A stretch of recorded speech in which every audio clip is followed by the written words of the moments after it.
He's a good boy. Just a good boy. Good. Maxwell. Yes. Okay, so one of the things that I've noticed is that when I ask him for a place or stay or wait, he like skitters away the moment you tell him the command. So you can ask him, Maxwell, sit. Good boy. And he sits beautifully for it. He waits, he's gentle with it. But if I ask him a wait,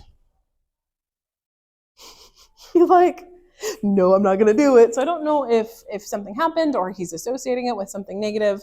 I know he gets in his weird like loops almost. Maxwell.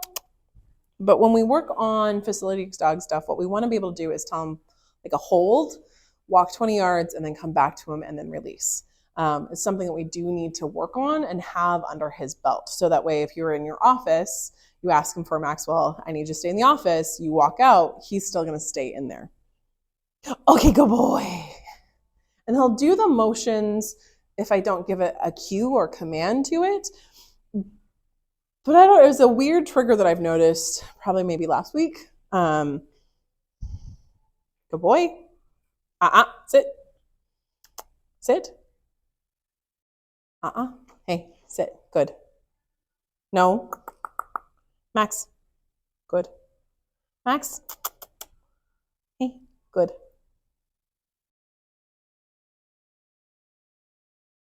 Good. Maxwell, sit. Hey, come here. Max, sit. Good. Good. Okay. So I would say like, ask him for a sit, pause, don't say anything, and then when he's not wiggling around on you, then okay, can be the release command. It's almost like he's like, if I'm really cute and I dance around, so kind of in the same space, will you let me get out of this? Yes. Okay. So maybe we'll play it like a red light, green light, where he's on leash and you ask him, Maxwell, sit. Getting him into a sit or a down position. Pausing. Okay, good boy.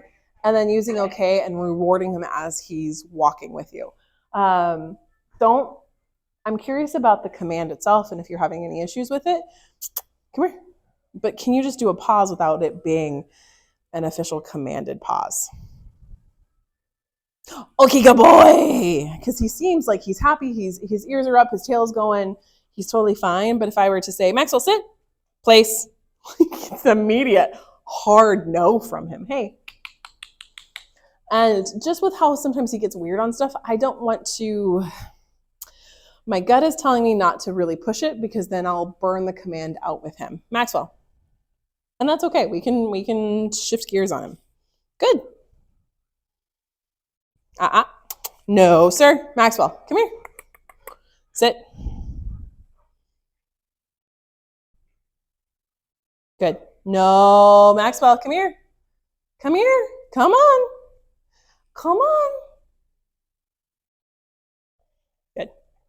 Sit.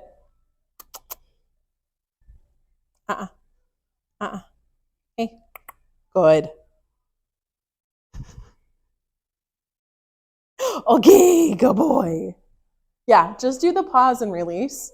But I'm curious to know what your thoughts are on, like, if you ask him to stay, does he do that? Like, nope. He totally ducks away from it. Otherwise, take him on excursions. Take him to Home Depot, take him to Lowe's, take him to TJ Maxx, take him to Target. Well, maybe not Target, PetSmart. Easier dog-friendly places, and just do a walk inside. Do the exposure. Don't worry about so much the slinkiness of him. It's just we're gonna walk. We're gonna keep going to reinforce that we're walking through the things that are difficult. We're gonna keep going through it. A lot of times when he gets in that weird slink mode, he gets stuck, and we pause here with him. And what I want to start building with him is, nope, we're gonna work through this scariness. And the more that we expose him, the better it'll get, the more predictable it'll get for him, and we'll decrease some of that anxiety. One of the things too that I don't know if you can see it. Yes, you can. Okay, sweet. So where the dog bed is over there, he's sniffing it, he's checking it out. Like when I ask him for a place on the cot, it's a hard no. Like if he doesn't think about it, he does it. But when it's just chilling there, sometimes he'll go on there. Leave it, dude. So asking him for a place, well, now that we're trying to avoid the word, asking him to go on something that's a little bit closer to the ground, but still a visual difference in the ground can help reinforcing that hold aspect, or go to your bed type thing. One thing to think about for your office is, do you have a spot for him? So whether it's a kennel, whether it's a place bed, getting him comfortable, or thinking of your setup. So when you do need to not think about him, can you ask him for, hey, I need you to go to your bed or go to your kennel while you go handle a situation and he's safe. If it's just your office and you close the door, cool. So being able to practice that. Good boy, Maxwell. Yes, good boy. Can you sit? Maxwell, come here. Sit. Hey, dude, come here. Yes, sit. Maxwell, hey. Get up. Touch. Yes, good boy. So when he gets weird where you've asked him for something, he's like, no, and I slink away. You can use touch as a redirection tool. He's pretty comfortable with that. You can also, hey, buddy, ready, catch. You can also have fun making fun of him for catch. Ready? Oh, that was a good attempt. That was a good attempt. Oh, you missed it. There it is. One of the things that you can do, let me see if I can get closer. Maxwell, come here. Ready? Is like you can do 1, 2, where he gets a little anticipatory, and then you can toss it. Yeah, you got it. Good boy. Ready? 1, 2, 3. But enjoy the misses. Oh my God, it's hilarious. You can use treats. You can use this kibble. You can also use Cheerios. They're low calorie, but you can toss like a handful of them, and he doesn't have a ton of calories in his system. Today really reinforced a lot of skills in the yard, in the training room. I didn't go out and about. It was, hey, can we drill down on these expectations?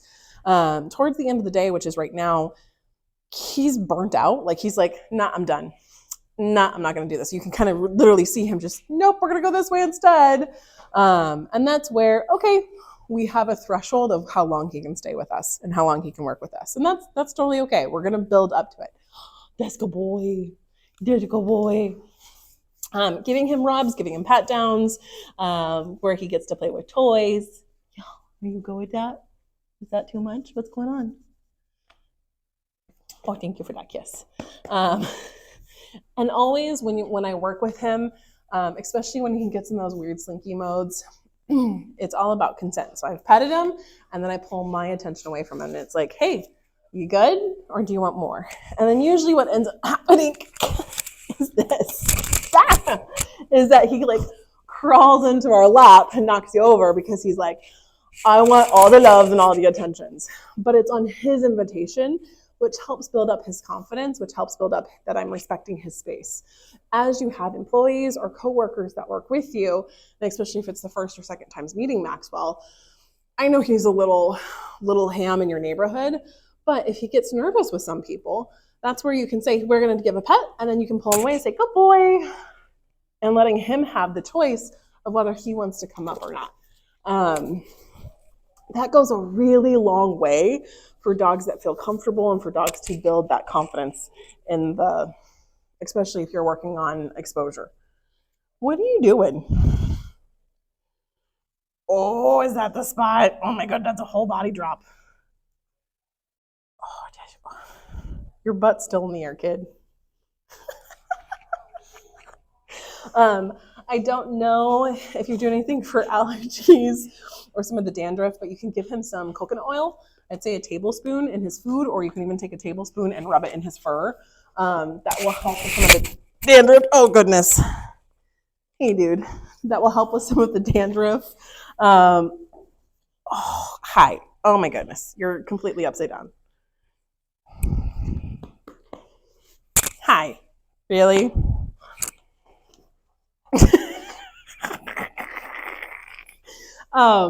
Coconut, no, don't eat that. That's mine. Thank you. Coconut oil will help with the dandruff. It will also help just condition his coat. His coat looks beautiful, but seeing some itchiness in him. So that can help deter it. Just a natural way to do it. Good boy. Yes. Hi, smiles. If you're doing an over-the-counter Claritin or Zyrtec, those can also help with the allergies. I would recommend avoiding Benadryl. Benadryl does help with inflammation, especially if you got like a bee stung or something like that. Hi. A spicy sky raisin. Would you go after that? Maybe. But Claritin and Zyrtec hit different points in their bodies and help with the different environmental allergies.